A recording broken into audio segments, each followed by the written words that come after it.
আগুন আর দুইটার একই স্বভাব, দুইটার একই স্বভাব। কারণ আগুন হলো, আগুনের স্বভাব কি? রাতের অন্ধকারে যদি আগুন জ্বালানো হয় অন্ধকার কেটে যায়, আলোকিত হয়ে যায়, ঠিক কি ঠিক না? তেমনি মূর্খতার একটা অন্ধকার আছে। এক এলাকায় সবই মূর্খ, লেখাপড়া কিচ্ছু জানে না, বকলমে বুথা।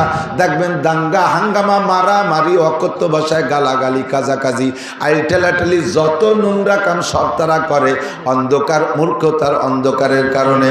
যখনই তার ভিতরে শিক্ষার আলো আসে তখন অকথ্য ভাষায় গালাগালি করে না। একজন ডিসি সাহেব, একজন ওসি সাহেব, একজন এসপি সাহেব, একজন বিসিএস ক্যাডার, একটা MA পাস লোক, একটা BA পাস লোক, একটা IA পাস লোক, এ কখনো পরের ঘরে সিং দেয় না। আশা করি পরের মেয়েকে অপহরণ করে না। আশা করি, আমার শতভাগ বিশ্বাস, পরের গাছের খেজুরের রস চুরিয়ে রেখে তার মধ্যে পেশাব করে থয় না।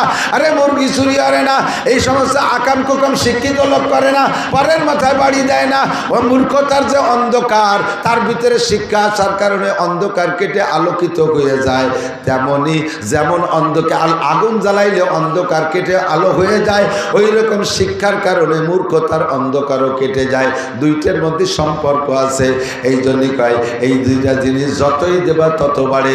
একটা মোমের মাথা থেকে যদি 100টা মোমের মাথায় আগুন নেয়, প্রথম মোমের মাথার আগুন কমে, কতক্ষণ কমে? তেমনি একজন মাস্টার লেখাপড়া করাইতে করাইতে বুড়ো হয়ে গেলে ওনার ভিতরে যা ছিল সব হাজার হাজার ছাত্রকে দিয়ে দেশে বিদ্যা, ওনার পেট খালি, উনি আর বাংলা লেখাপড়া করতে পারে না, অক্ষর দেখলে চেনে না, এরকম নাকি? যত দেয় তত বাড়ে, যত দেয়, ঠিক না? সেদিকে আমার কথা বলা মাকসাদ না। আমি যেদিকে যাব গভীর রাত্রে দিক থাকেন। শিক্ষিত আর অশিক্ষিত কোনোদিন সমান হইতে, শিক্ষিত ব্যক্তির নামাজ, অশিক্ষিত ব্যক্তির নামাজ, শিক্ষিত ব্যক্তির অজু, অশিক্ষিত ব্যক্তির অজু। অশিক্ষিত মানে যে অজু জানে না। একজন মাস্টার, মাগুরায় গেছে একটা মাহফিলে, শ্রীপুর থানা, মাগুরা শ্রীপুর থানা আছে না, শ্রীপুর থানা গাছিয়াড়া গ্রাম, না গ্রামও কয়ে দিলাম, আর হ্যাঁ গ্রামের নাম গাছিয়াড়া।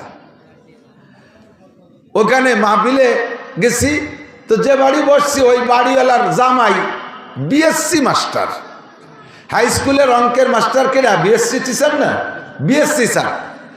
এই BSc স্যার উনি শ্বশুরবাড়ি বেড়াতে এসে মাহফিল উপলক্ষে। তো মাগরিবের আগে অজু বানাইয়া দুইজনই মসজিদের দিকে যাচ্ছি। স্যারের সাথে মেলা আলোচনা করতে করতে করতে করতে মোটামুটি আমার সাথে একটা ভালো সম্পর্ক হয়ে গেছে।